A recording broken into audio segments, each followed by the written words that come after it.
Hello and welcome to UMD News for this hour. In our today's edition, we will look into the following and more news items. Amnesty says many of existing violence against Tigrayans resulted from narratives.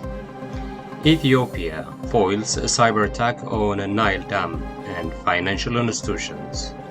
Reports of Al-Shabaab raid on AU military base in Somalia.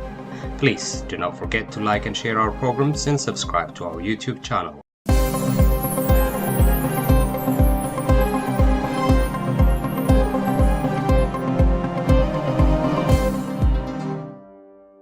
Amnesty says many of existing violence against Tigrayans resulted from narratives. Amnesty International indicated that many posts in social media have greatly contributed to many of the violations in Ethiopia. According to Amnesty, any of these posts are inciting violence and using ethnic slurs against Tigrayans, some of which have gone unchecked. On the 3rd of November 2021, Facebook removed a post by Ethiopia's Prime Minister stating it had violated the platform's policies against inciting violence. Amnesty said Ethiopian authorities have an obligation to prohibit advocacy of hatred that constitutes incitement of hostility, discrimination, or violence. The authorities must urgently denounce any statements, online or otherwise, which advocate violence against a specific ethnic group. In the information posted on Twitter, given the rising political and ethnic tension in Ethiopia, social media companies also have a responsibility to rapidly scale up their content moderation efforts and ensure that the algorithm behind their platforms are not fueling advocacy of violence. Tigray Independent Party official says his party is dealing with a dual fight.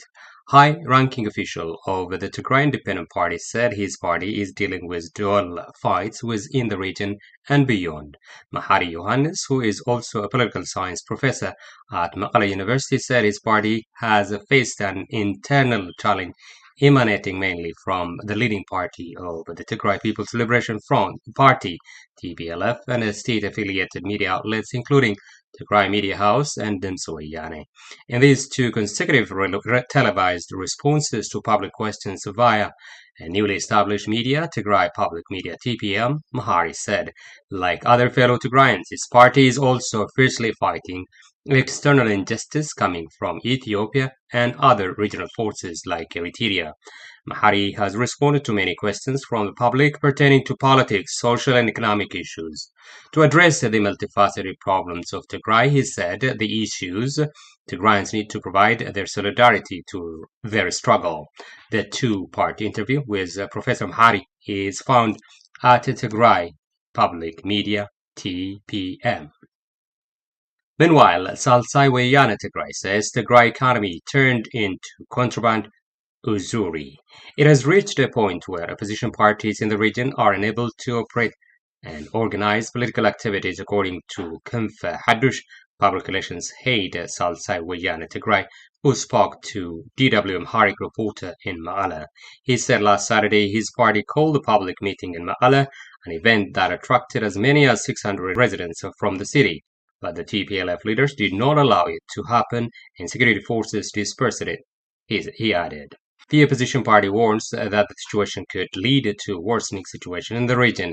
It said the blockade and the siege by the Ethiopian government have aggravated the situation in the region. For Salsai Weyane, information of a transitional regional government in Tigray could be the answer to address the existing problems, but the party accuses TPLF of persecuting opposition parties that are advancing such views. Ethiopia foiled cyber attack on Nile Dam and financial institutions. Ethiopian authorities recently said that they had stopped international cyber attack attempts targeting the massive Grand Ethiopian Renaissance Dam Gerd and the country's major financial institutions. Shumeti Gizaw, the Director General of Ethiopia's Information Network Security INSA, said the failed cyber attacks include attempts to impede the works of the Gerd by targeting 37,000 interlinked computers used by financial institutions. He spoke on the state-run local media on Tuesday.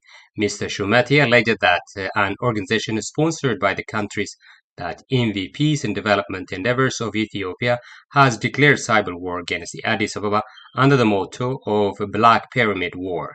He, however, did not disclose the implicated sponsoring countries of the organization or where it is based. Previously, Addis Ababa has accused Egypt-based hackers of attempting to hack into computer systems in Ethiopia. Egypt has been vocal against the dam, arguing that there was a need for an agreement on how to fill and operate the structure as it is built on the main water source for Cairo. According to the East African News, Ethiopia has, however, been adamant that the water is first a sovereign project, that it will not hurt downstream countries like Sudan and Egypt. And finally, reports of Al-Shabaab raid on AU military base in Somalia. Local officials and security sources have said that Al-Shabaab fighters stormed an African Union military base in the village of El Baraf in Somalia's Mid-Shabelle region on the 3rd of May 2022. The mayor of El Baraf, Abdullahi Haji Muhammad, said the militants started their attack with 2 suicide truck bombs, following by them entering the base. The incident marked the first major Al-Shabaab attack on AU forces since the mission changed its name and operational structure last month. The raid sparked a fierce battle between Burundi troops and Al-Shabaab militants. All African News quoted local people as saying that the Somali government forces participated in the battle of the outskirts of Mahdi district, supporting the AU troops who came under Al-Shabaab attack. Well, with that, we come to the end of the news for today. This is UMD Media. Please do not forget to like and share our program and subscribe to our YouTube channel. You can follow our programs through our other platforms to become the first to know what is going on in Ethiopia, the Horn, Africa, and the world in general. You can easily reach us via our email address newstips2020umd@gmail.com. Thank you for watching and have a good one.